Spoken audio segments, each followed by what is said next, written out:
Hello there, you beautiful, amazing soul. Thank you so much for joining me here. I am Melanie Browning, and tonight I have a spotlight interview. Tonight's guest is Aubrey Trujillo, and she'll be jumping on here shortly. Really excited about having her on here. There she is. She's here already. Let me have you jump on here, and then I'm going to jump into your bio, share that with everyone.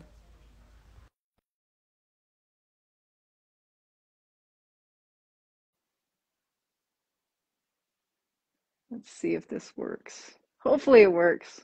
I clicked the button on my end. There it is. Hello? Hello, how are Hi. you? Hey, good to see you. So great to see you. Thank you for coming on the show. I appreciate it. Oh, thank you for having me. It's a pleasure to be I'm here. gonna I'm gonna interrupt real quick because you have so many people on here just jumping on. It's beautiful, wonderful. Thank you everyone for joining in.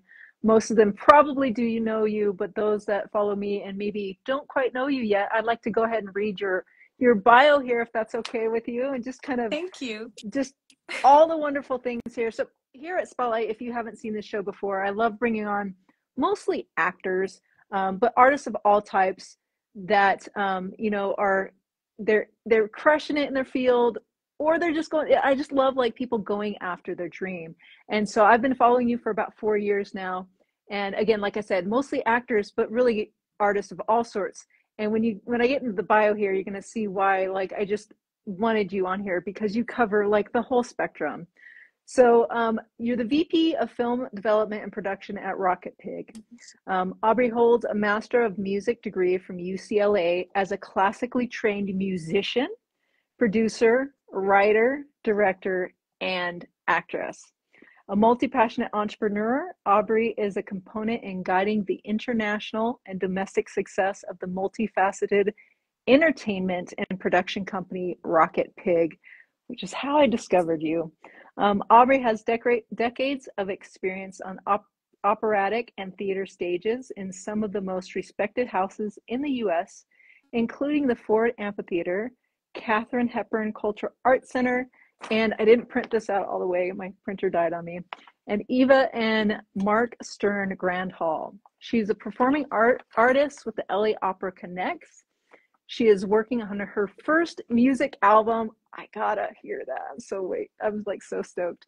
In the genre of pop, rock, and soul, which will be aligned with hope and inspiration. And that's really what lit me up. She stars in three feature films. It says here that will be released, but I believe one of them is already out and streaming here in 2024, showcasing her versatility in playing a military lieutenant in the action sci-fi Obscura.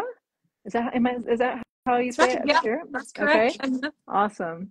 And which is at movie underscore Obscura on Instagram. An abused, struggling single mother in the drama horror Night of the Starlings, and a Guatemalan immigrant fleeing for her life to America in the action thriller Coyote Cage, which is out now, Mhm. streaming and available to watch. So, as you can see, if you're watching, just you cover so many different elements that I love, and which is a lot of what I want to get into, just how to deal with all of that and really excel and kind of going after all of your passions at once. But first of all, again, thank you for being on here. Thank you so I, much for having I me. discovered you when you guys were doing, I think you and Jerry were doing an interview, and you had Harry Mock on, who has since passed. Miss Yeah, him so much. thank Um, you. but I saw he was going to be interviewed, and I was like, oh, I want to see this. I want to see this. And then I discovered you guys, and I was like, wow. And just hearing you sing and share your stories here and there and all the cool things that you're doing, I knew from that moment that I wanted you on, and I finally was brave enough to ask you and say, hey, come on the show if you would, please. And you were kind enough to accept.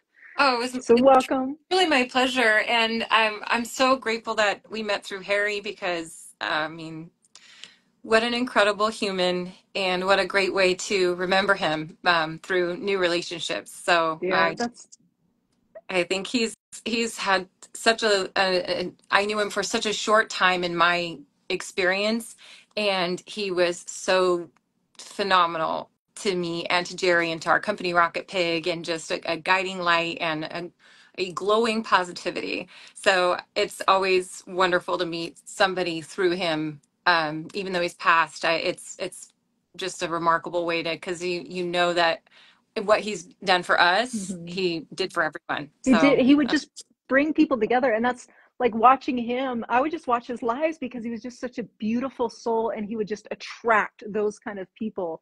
And yeah, just amazing, beautiful person. yeah, definitely. So I want to jump in, and this is something I don't know much about. Like you have an amazing background of what you've been going after pursuing. A lot of, it sounds like a lot of schooling, and in it, doing it. But where did this start? Where did you like know that you wanted to perform, and what was the first thing that called you? What area did you pursue first? Um, I I was a pretty shy kid that grew up in a really small town in Colorado. It's called Brush. It's no bigger now than it was when I was growing up. So it's still a charming cow town. And I because I was shy, I had trouble speaking to people, but I loved music, and it was very prevalent in my house. My mom liked to play music, and they would sing along, and they would encourage us to sing along. And my folks were churchgoers, and I sang with the church and sang with the kids in church. And I had a strong voice. And my dad has a really strong voice, and my mom loves to sing. So I always just say I got it from my parents. And music was kind of my first, I always say my first language, Mm. because I wasn't really able to communicate, even though English is my first language. I wasn't able to convey myself or communicate with people in a real way until I could sing for them. And I could feel that I was getting, I don't know, I was connecting, and that was so huge for me. And so music certainly was the first thing that pulled me into performance. And it's still my dearest friend, whether I am the happiest I've ever been in my life, or I'm going through something that's a little bit more difficult. Music is always there to sort of say, hey, here we go. It's fine. I'm going to guide you through this a little piece at a time, whether it's, Taylor Swift, whose Eras Tour drops today, or, Mahler's Fifth, which is epic, and you should all check that out too. Um, the Once I realized I had a stronger voice, I was really, my parents were very supportive, and I think you know that I'm a marksman. And so I grew up shooting archery and shotgun, and it was kind of a small town thing, Hmm. 4-H, state fair. And from there, we got into national championships. My sisters and I were just like the Trujillo sisters. And the three of us would go from one shooting match to the next. And we had a great team up in Denver. And so I was doing a lot of that, and also music at the same time. And I took piano lessons. I didn't love piano lessons at first. So to all you kids who don't love piano at first, don't worry, you will learn to love it. It's hard. It just is a difficult thing, but playing piano has given so much back to me, and it has been my kind of way into being able to write for myself. Hmm. Being able to read and write music and play piano has given me the ability to develop as a musician my own stuff, and it's really a great tool. So anyway, long story short, I ended up pursuing music a little bit harder and than marksmanship, and I got into the Lamont School of Music in Denver, and I started a classical performance degree there. And I finished my bachelor's out here at Cal State Northridge. And then I immediately, because I thought I was going to be like a metropolitan opera singer, like soprano. Hmm. So that was my, kind of goal in life. I had started with music theater, and I was a kid. I would do anything. I just want to be on stage. I just want to play. I want to make, fun, fun stories with my friends. And then I was really like very narrowly pointed at opera for a time. And that's when I got into UCLA and Hmm. finished my master's degree. Through all of that, though, I was always making stuff with my friends. So whether we were writing stories or we were doing plays on the side or just doing table reads, oh, I love that play. Oh, we should all read it. And, you get together with 5 to 10 friends and everybody reads 3 or 4 parts and you read through a Shakespeare you've never gotten to see done live, which probably sounds terribly geeky, but it's phenomenally fun. I see, I didn't have all the friends, but I spent all the summers like at the library. The library is a big thing in the inner city. So you'd go there because they'd have free events. But I would always just go to the plays and grab the plays and I'd geek out by myself. So I get it. I That's get the it. best way too, because you get to do Yeah. all the voices in your Yep. head and develop, and yeah, that could be a lot of fun as well. So, yeah, so you know what I'm talking about. Um, Yep. yeah. So then, creating all along the way. I don't know if you said you haven't done a lot of theater, but I think that anybody who does a lot of theater sort of kind of becomes a producer by default. Mm. Because theater does not always have there's 20 people who want to be on stage and they'll do anything to get the show up and running. So if that means you're the florist and You know, a lot of sets. Yeah. yes, yes, exactly. You do whatever you can to get the show up on its feet because you really believe in it and you want it to keep going. Mhm. So still kind of trying to tell this as short as possible. Once I finished my master's degree, I got some commercial work. And it wasn't even operatic. It was just like commercial mom. And I was like, this is really fun.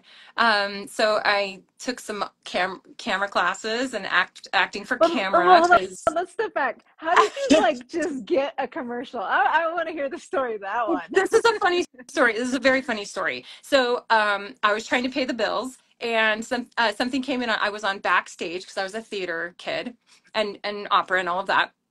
And so I was on backstage, and something came up for background for I think it was Career Builder. Do you remember Career Builder? It's like an online, it's kind of like LinkedIn where you can find Okay. jobs and stuff. Okay. So I was supposed to go in and be like background office chick number one or something like that, right? So I show up and they don't need me. I mean, Mhm. I stayed for about 4 hours and the first AD was just like, I'm so sorry. I hate to waste anybody's time. Please, like, she got my direct information and she said, I promise I'm going to use you on the next spot. And I was like, wow, that's really cool, right? Like, so I've lived in LA long enough where somebody says, I promise, like, I Yeah. promise. And you're just kind of like, I know you'll do your I know best. you'll try. Much Thank love you. and thank you for thinking of me, right? And so I get a call maybe a month later and she's like, I have a spot for you and it's a lead and I want you to come in and just be a mom in this commercial. And it was a really sweet little Mother's Day spot. And I had 2 lines, but it was great. And she was one of the first people I worked with that was like, I want to use you. And then she did. That's It's like, awesome. hey, there are people out here that say what they mean, which is pretty cool. But that's And that's good. And what I like about that lesson is the importance of accepting what people are saying and letting it go. yes. Because the more we attach to it, the more we send that energy of I really want it, I really need it, and the needy vibe is never helpful for anyone, Oh, especially us. it's Um, so hard though because momentum comes from this positive, I'm gonna get it, I love it, this is what I do, it's out there for me, I know it's coming, um, vibe that we all live in that can very easily turn to, but that's I don't want to say entitlement, but a little bit because you're like, no, that was my thing, I was supposed to have that was supposed to be my, so we're all I felt it. I was I in felt it in alignment my with it. It was bones. Yeah. going well. Yeah. There's We've that all had that balance. audition where we're like, oh man, they're gonna call me tomorrow because we Yeah. locked it in. That was mine. Yeah, I know what you're talking about for sure. Where you're just like, and then like a week goes by and you're like, oh, well, Maybe not. Maybe I had the wrong hair color. it's just so it but could be simple as but that. that's one of the things. Like I started when I was really young and I didn't have guidance. My parents were supportive. I'm not trying to knock them, but I had no guidance and I was out there it was back in the day with the back of the Hollywood Report kind of thing.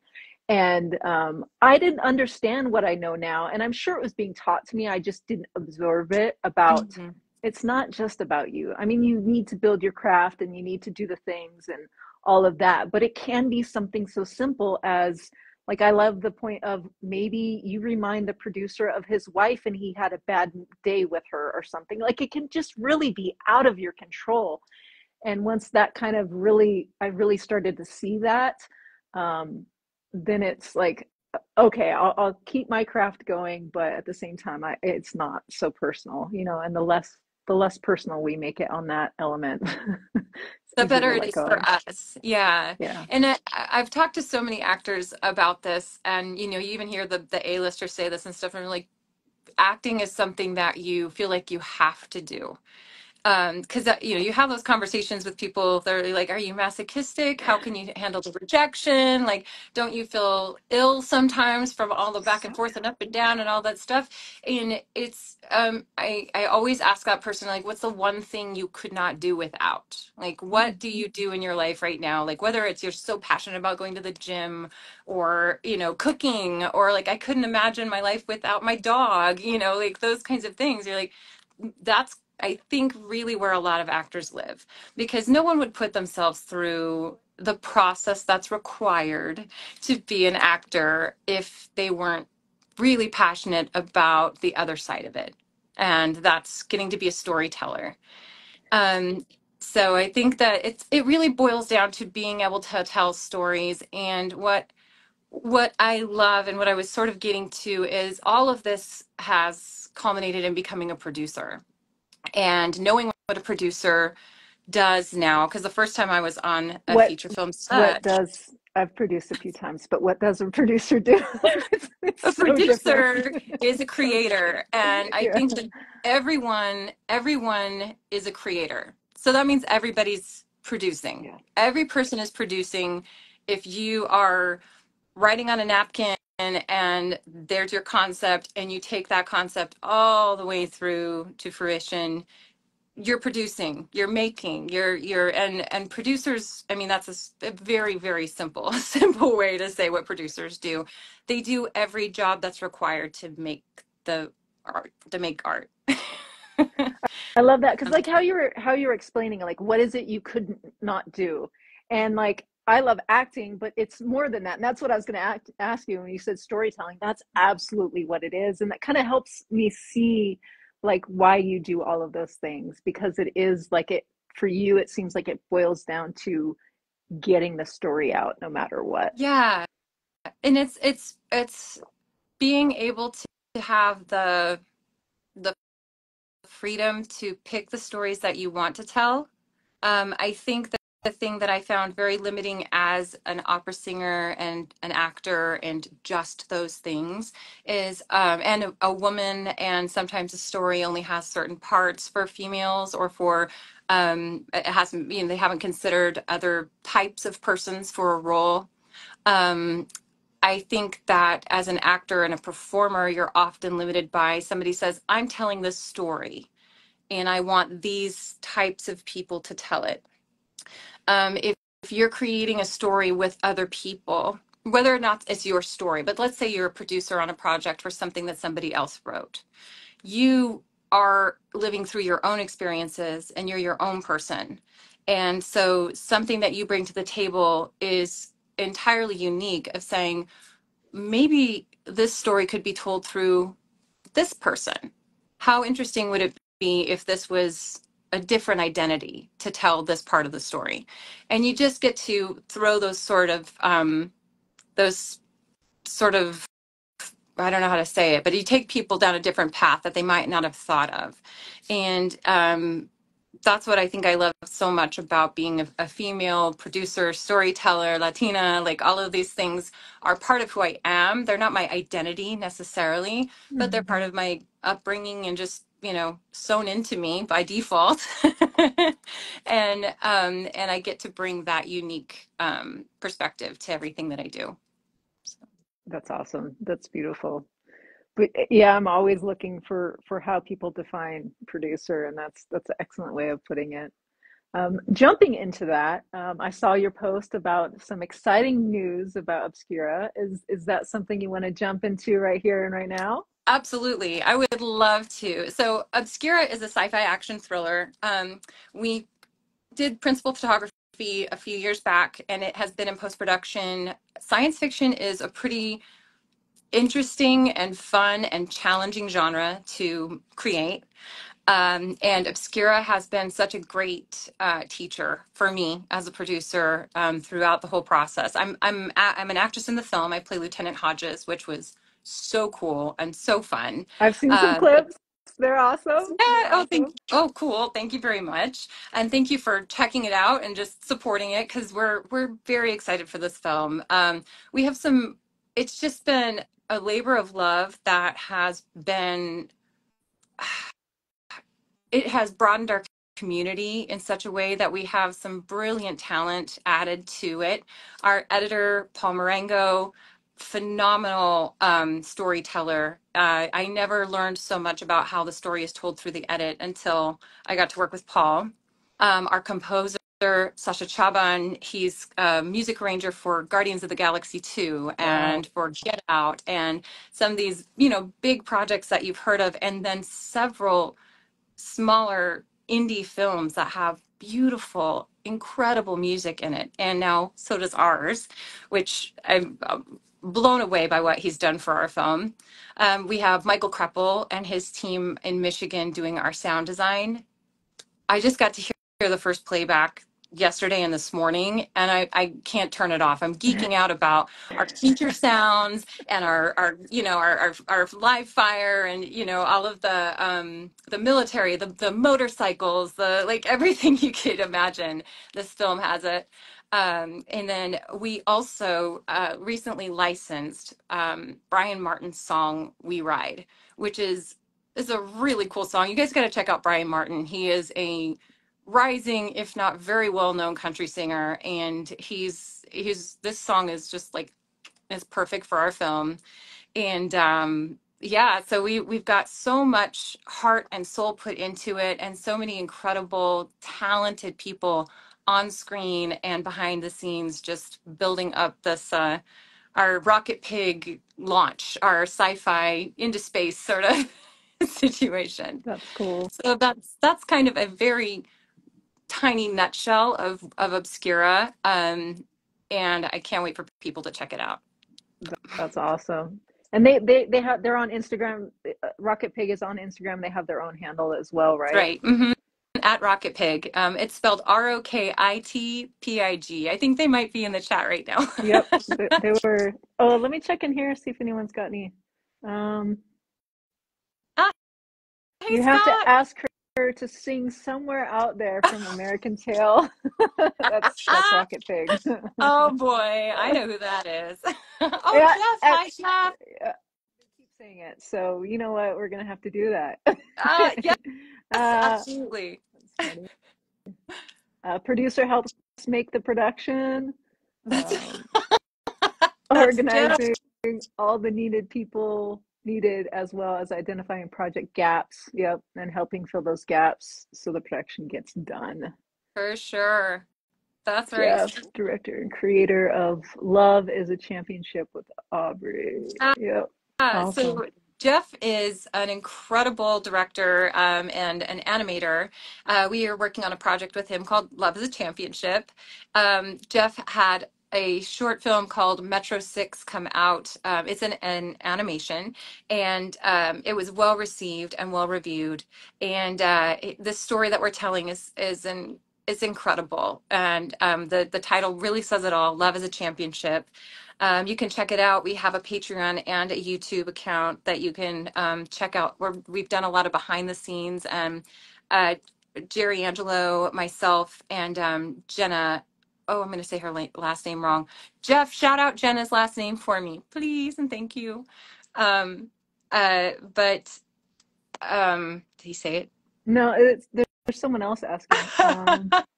Can't um, Gotta ask, can you choose an art form as a favorite? Hey, Oh, you're stealing my question. Low House, the Low House. Anyway, we did the motion capture with Jeff, and it was so much fun. I've never had more fun. We got to play around in the suits. We played over 200 characters. We, Wow. it was just a blast. Jeff and his team are incredibly organized, and they have a lot of foresight, and they really do fill in all the gaps, right, Jeff? And so we've had a really great time. And then we have a phenomenal voice cast of Jenna Lowhouse, myself and Jerry Angelo, but also Isaac C. Singleton Jr., Natalie Filder, Aria Song, Tom Conkle, Raphael Singler, some phenomenal people, really funny, really positive, wonderful people. You could have every single one of them on your show, because they would light up the screen for you. But Awesome. yeah, so we're in production, what Jeff is, I think, calling pre-production, because animation takes, the work is done by the animators. That's the real Mm, production yeah. of it. And the pre-production is gathering all of the data needed for those animators to do their job. Or at least that's my understanding of it. So my very limited first time producing a You'll learn short. a lot, I'm sure. It's, Yeah. always doing that first thing. And that's what I see a lot of. Like, to be in so many different fields, you've got to have a lot of firsts. Um, how does that, is that something that when you see it coming, or when you decide, hey, I want to go down that road, how do you personally handle it? Is it just kind of something like, oh, I just want to do this, and you're able to go up? Or is there the self-doubt? Are there the things? Is it a problem for you at all for trying something new for the first time? Um, I used to be far more um, critical of myself in those situations, and I would pause. I have since, and I just think this comes with experience, really listened to my inner voice, and if it feels exciting, even if it feels like scary exciting, it's like I got to do it. I have to do it. Mm, If it feels, ugh, I don't know, I feel pretty. If it makes me contract, then that's a I, good way. I say no. If it makes me expand, hell yeah, let's do it. So I think that is something that is part of the human experience that we all just sort of either learn to love and grow with. And, when we make mistakes, we're like, well, I tried, I learned, I got something out of this. And I think that I've been so much more proud of my listening to myself when I contract, and I just say, this was not for me, and that's okay. That was for someone else, because I think every opportunity is an opportunity, but it's not necessarily yours. Hmm. Yeah, And you yeah. really have to listen to yourself and know. And I think, again, because of the field that we're in, we'll often be like, oh, that's an opportunity. I have to say yes. I can't say no to this. What if they don't want to ever work with me again because I said no? And they're going to think I don't like them. And it's, Or when we've all had that. or when it's slow and you're going through actors access and these parts, you're like, You're like, and do that's I, always I'll do I I'll want to stop do and that? feel my face, and I'm like, oh wait, that's a no. Like, just don't even like. But yeah, you feel that pressure to submit. You're like, but I don't 100%. I don't want to show up and have that look on my Yeah, face, you you're know? just, I completely agree with you. I completely agree with you. And I think you have to be excited about doing the work. You have to be excited about every audition. Find a reason to love the character. If it doesn't, resonate with you on a value, or on a situation where you're just like, nope, I don't care to ever portray this type of behavior. That's very different. But if it's something where you're like, oh no, shop lady number three, like, make her You could awesome. have Make her fun. awesome. Be like, Yes. dude, did you see that shop lady in that Brooklyn Nine-Nine episode? She was crazy. Like, make her awesome. Have fun with it. There's no reason any character, like, And my favorite writers don't write anybody into an episode that they did not mean to put into it. Mm, And yes, there's other people, absolutely. other writers who might have lines that you're like, okay, all right. But my favorite writers always write important information and important emotive triggers for the scene. And I think that if you know, you can even deliver a bad line in a great way. you just Hmm. have to you just have to find a reason to love it. So I mean that just comes with loving the job too, though. Yeah, So that's awesome.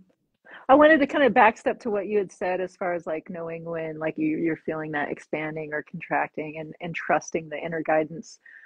Where did you learn that? Like where did you that that sounds a lot from a lot of the people I follow and that kind of talk. Is that something that you were raised around or did you dive into the I wasn't I'm just I wasn't kind really raised to follow my of intuition, and I don't mean this in a good or bad way. I was raised in a very strict religious household.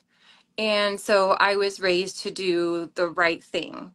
And so a lot of times, even if the right thing didn't, it made me contract, I did the right thing because it was prescribed to me as the right thing. Mhm. So I think that my life experience of seeing the right thing do a lot of harm to people, whether they were bad or good by definition of social standing.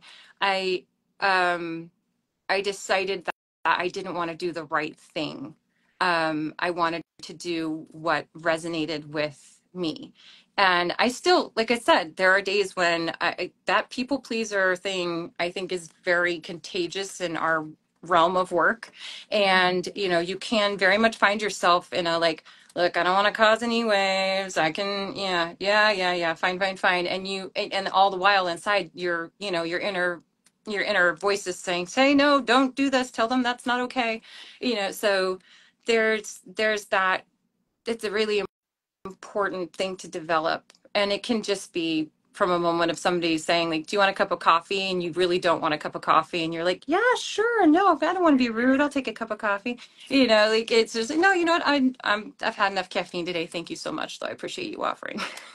That Yeah, might seem small, but it's as a huge. recovered people pleaser, I can tell you that's big. It is. It absolutely is. Yeah. Sometimes you'll say something and the words come out and you're watching them. You're like, what? Can I just take that? Yeah. Try It's and suck it interesting. back in, but once the toothpaste is out of the tube, it's out. Absolutely. That's it. That's right. Absolutely. Mind Chatter with Scott Caudell. So Scott Caudell is on, and what we're talking about right now has a lot to do with his trilogy, Mind Chatter, which I'm playing a character, Nurse Kelly, in Mind Chatter, and it really has a lot to do. Obviously, the title, Mind Chatter, right? All of the other voices inside of your head telling you what's good and what's bad, and just listening to everything outside of yourself and not being able to just listen to that inner voice and say, this is what I have to do for my human experience in this particular moment. And it's so important. I genuinely believe that if you can do that for yourself, it makes you a better actor and performer. And that's what I'm Because wondering, like for yeah, you, how do you know when you're tapping into that true inner voice? Do you have a process or you just know it when you hear it now because you've listened to it so many times? yeah, I think it's a practice. I really do. A lot of people pray, meditate, go for a walk, play with their dog. I call it getting back to neutral. I do listen to a lot of Abraham Hicks, and they call it getting back to neutral. Yeah. Yes. Trying to lessen the momentum and just get back to where you are listening to yourself. And it's right now, I will tell you, it's so easy to listen to every other voice around you.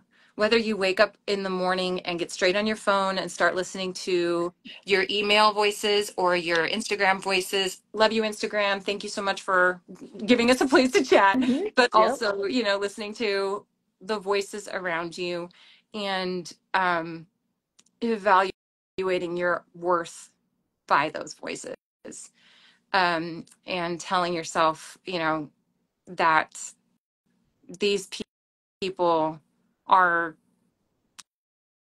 the best definition of who you are or what you deserve or what you're worth. Mm-hmm. Um, it's hard, but I think that the easiest thing to do is just practice it. Say, listen to your inner voice. If it's contracting, there's something that is not right for you in this moment. And that doesn't mean that you don't say, you don't have to answer too, by the way. People will send you a text and want you to text right back. They want a yes or no answer. They want yes or no on this. They want yes or no on that. I'm a producer. I'm so guilty of it. I'm like, I need your answer as soon as possible, please, because we've got to move forward on this. And da, da, da, da. I so respect somebody that's like, I'm not in a place to make this decision at this moment. And if you could give me a beat, a day, a week, that would really help me out to make the right decision in this moment. And that helps the producer too, even if we're like in that moment where we need it. It kind of helps. Okay, well, I'm not going to get an answer from that person right now, so that's another key thing. Like for actors, if you like, I know we can get overwhelmed easily. If anyone out there is like me Very too, easily. if you feeling that like, oh, give that feedback. Say, hey, I like that. I need to be, Yeah. and give them a time frame where you know, okay, I'll be able to unwind and wrap my head around it. Ask myself, am I contracting or expanding? Yeah. And get back to them. But and it's good for us to do that too. Not only are you communicating with them that you're going to get back to them, you got their message, you're going to get back to them, but it's reminding you, oh, I just handled something. Even though I didn't That's give an right. answer, I did respond. I did something. And it really helps kind of boost that little, oh, I'm taking action. Yeah. And then it like relieves some sort of pressure too, because otherwise we're like, oh, they're going to want it. They're going to want it. They're going to want it. Oh, there's another text, So yeah, Yeah. that's, Then you're gonna say, did you get this text? Did you get I'm my like, email? I've You know got your more. voicemail's full, right? Yeah. It's so Oh true. man, So you true. speak But my yeah, I language. think if you can give yourself the time to really listen to yourself. And the other thing is if you, as a producer, going back to that, if you pressure somebody for an answer in a situation where they're already feeling out of alignment about something else, you may also be lumped in with that energy. So it's really important to say, are you in a good place to, am I catching you at a good time? Mm, Nope, I have this and this, and I'm running to this, and I have to do this, and I have to do that. Okay. And flip that around on somebody who's asking for something. This isn't a great time for me. Can I get back to you at 5 o'clock? Can I get back to you tomorrow morning? This isn't a great time for me. Because the other thing I know that we all feel pressured about is our work is time sensitive. If somebody is saying, hey, Melanie, we need you tomorrow morning at 6 a.m., I need to know if you can do this. They don't have time to text you the whole details and everything about the project. I need to know in 10 minutes or I have to move on. It's an mm-hmm. Yep, those fair happen. it's an unfair ask, but it happens. And so the best thing that you can do is ask yourself, am I in a good position to make a decision about this? Do I want to say yes to a project that I know 2% about and show up on set and be in a possibly unsafe or possibly a place where I don't feel great? Do I want to say yes to that because somebody says you have 10 minutes to make this decision? Yeah. Those are the things that I say that's not for me, Mm-hmm. because I can't make the right decision um, based on your timetable, and Yeah. your emergency is not my responsibility. And if I choose to take it on, then that's when we can both tackle this together and do a Mm-hmm. really great job. But it's when somebody else makes their emergency your emergency, that's a moment for pause for sure, I would Yeah. say. Absolutely. All good bits of advice there. I love it. I love it. And also, I'm sure it comes down to who's asking and your experience with that individual, and kind of where the trust can go with that. But Yes. also, it goes back to just tapping into, how do I feel about this? Like, what is my gut telling me about it? So, yeah, absolutely. Wonderful. Oh, hey, Jeff. Jeff jumped, my buddy of mine just jumped on. Hi, Good to see you, my friend. I'm going to jump in here. I have a couple questions, and then, well, first of all, Coyote Cage is out. Jeff. Where is it streaming Yes. at? It's streaming on Amazon right now. You can buy or rent Coyote Cage at Amazon Prime Video. I don't know why that's escaped my mind. There it is. That's a lot. And Yeah. then the other two, do you have any idea of dates of when they might be coming out or anything? So Obscura is we're about 5 weeks out from a screener. Ooh. Very exciting. So we're looking at this summer, possibly late summer for Obscura. Nice. And then I wanted to say the hard hit is out on Apple right now. You can that was made with Olsen Productions, and it's a fun, just like uh it's a fun, like, mob boss versus good cop Nice. situation. So it's a fun film. Night of the Starlings may come out more towards the fall, like Halloween. It is a gothic ghost story, so we're aiming to release around that time and give it, people are really kind of in the mood for a gothic ghost story, September, October, Hmm. November area. So, or most people have moved on to Christmas after Or all Halloween. year round if you're a teenage 16-year-old in my house. That's so true. We also have another film that's coming out this year called The Jungle, and that one is a really fun film that we shot that one in Boston back in October, and it's a Rocket Pig film. Jerry Angelo and myself wrote it, and it centers around teenagers who are they've caused some trouble, so they have to go to anger management class.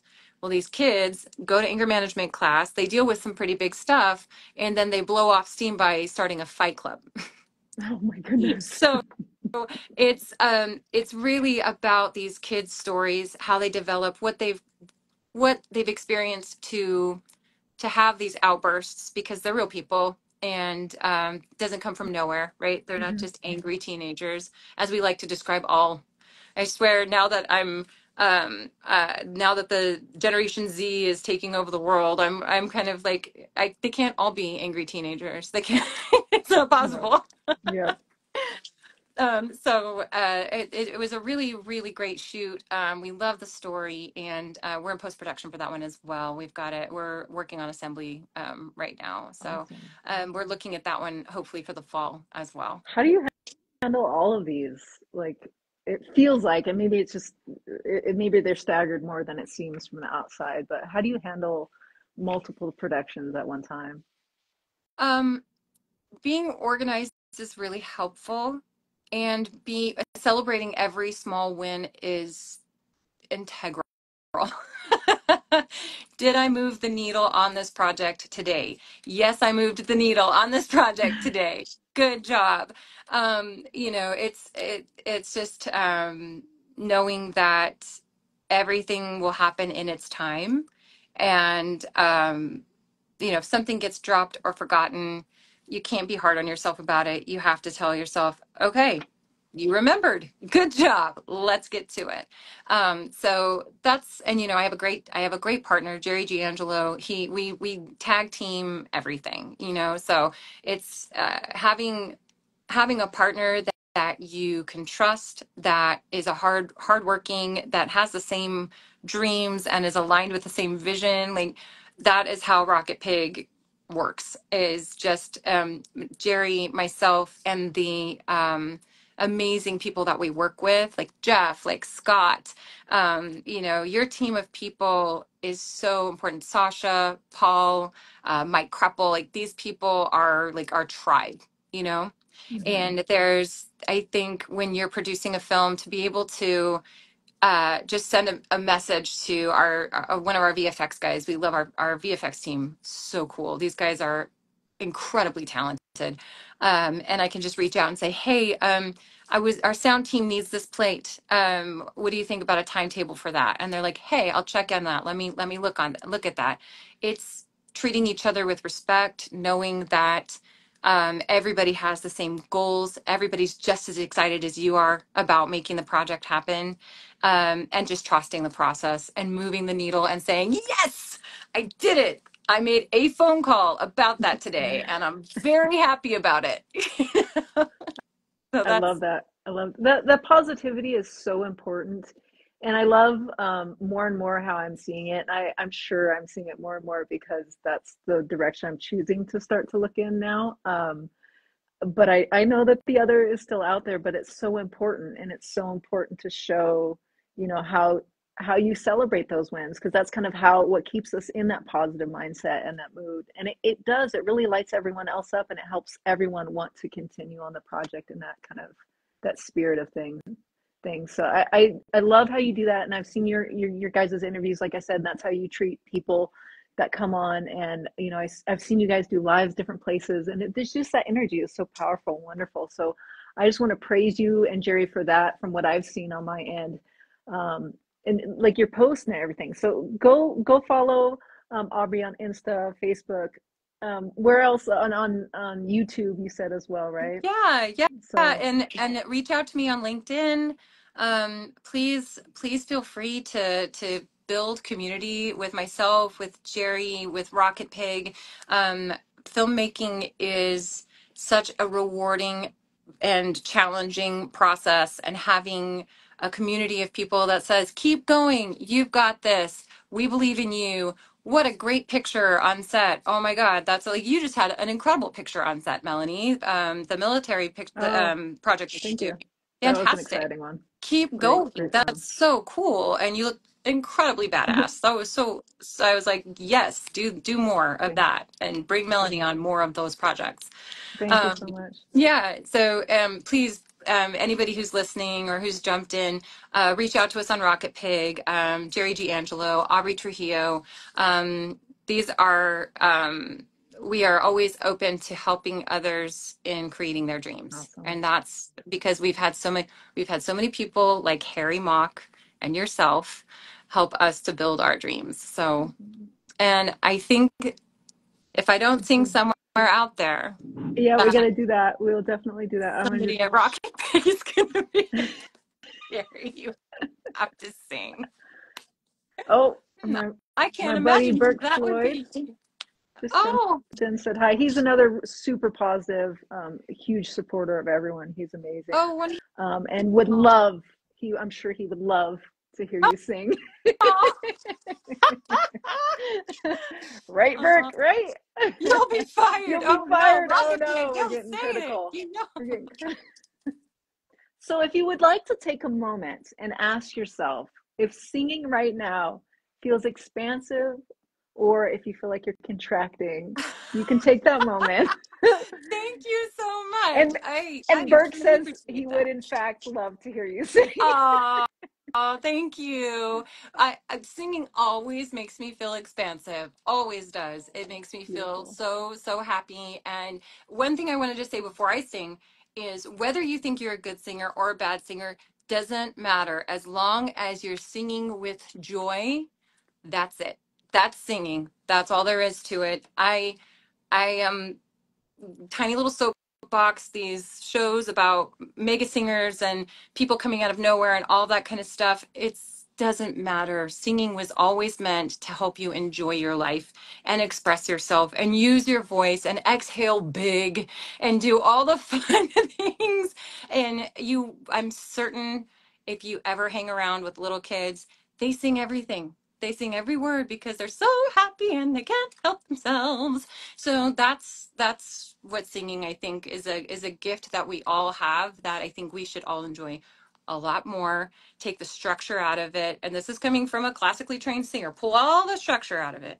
Don't worry about if it's good or bad, and just please use your voice, because it's truly a gift that not everybody gets to have, and you should enjoy it while you have it. You'll actually be I, fired, Jeff. oh. Jeff, I thought you were on my side, man. He is. I'm All right, sure he without has your back. further ado, somewhere out there, somewhere out there, beneath a pale moonlight, someone's thinking of me and loving me tonight. Somewhere out there, someone's saying a prayer that we'll find one another. Somewhere out there, out where dreams come true. Do I get to keep my job? I'll hire you. I don't know for what, Yay! but you're hired. You're hired. Uh-oh, Rocket Pig, watch out. Awesome. And it's so inspirational with your message before that too. Like honestly, I felt so spoken to because Oh, I love music, and I always joke around. My boyfriend's a musician, and I always want to sing, but it's no one should hear it. And I always tell him, you've got to have the fans. But I do love like in the privacy of my car and stuff like yes, that. So it does get out. But thank you, an absolutely. amazing, beautiful voice. I love it. Your album that you said you're working on, you want to just like kind of throw that in there real quick, what you got going on? It's so I have an album. I have 12 plus songs that I am developing right now. One of them I just got I'm working with Anthony Chu. He does a lot of arranging, and he's on tour right now, actually, in like Malaysia and all of Eastern Asia. Sorry, I know geography. Yeah, a little Anyway. bit different. Anyway, he's in a touring, and he's a brilliant pianist and a composer for film, and he's done some major films in Hong Kong and all over the world. But he's a very sweet man, and I gave him my demo and some charts, and he just made this beautiful arrangement of one of my first songs that I'm thrilled with.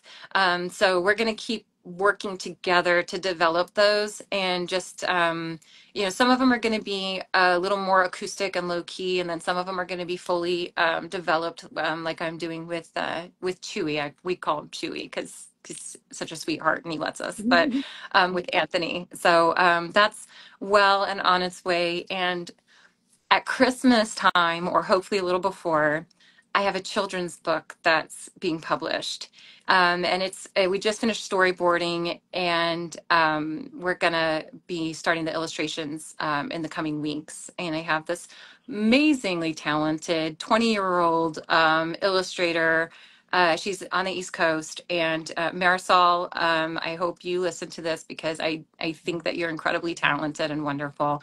And she's going to be illustrating the Big-Hearted Dragon is what it's called. Oh, Yeah, so that'll be coming out no later than Christmas time. So I hope that everybody will check back and see how that's developing too. that's awesome. Well, you've really got something for everyone and a lot for all of us. So I appreciate it so much. Let's see, are you getting requests for more songs in here? No, the Eagles fly above the fire. You are an eagle from Jeff. And What? I'm Scott Caudle. Oh, Caudle. So Scott, you and I you got know to me do too. one. Oh, And then, that's my Aunt Barbara my Aunt Barbara Jean. oh, awesome! She She made it. is That's so cool. incredibly supportive and loving, and I'm so grateful for her. And she's a teacher in San Antonio. And she'll, Shout out! Yes, of course, mwah, love you. Thank you. awesome. It's Well, like thank I you. said, it's the people in your life. It's the Absolutely people you're surrounded by. So I'm very lucky. wonderful. Well, I appreciate you being on here. Is there anything else that you want to share? I mean, you've given some great tips for anyone. But is there anything else? Any other places that you want to share before I cut you loose and say goodnight for the night? I just want to say thank you so much, Melanie. I really appreciate you bringing me on and talking to me as if I have something to say, which is just very You're incredibly amazing. kind. And I'm so grateful for the time to share with your community and with the people that I love most who tuned in. And uh, I would just say keep dreaming and keep creating and enjoy your experience while you get it. Beautiful. Beautiful. Good words. Thank you so much, Aubrey. I appreciate you so much. And thank you everyone for joining in. I love when the support shows up and is there cheering everyone on, because then we get to see other sides and convince people to say. So thank you. Thank you for being so vulnerable and sharing that. Absolutely beautiful. My pleasure. Um, thank you everyone. Thank Have you, a great Melanie. night. Thank Good night. you. Good night.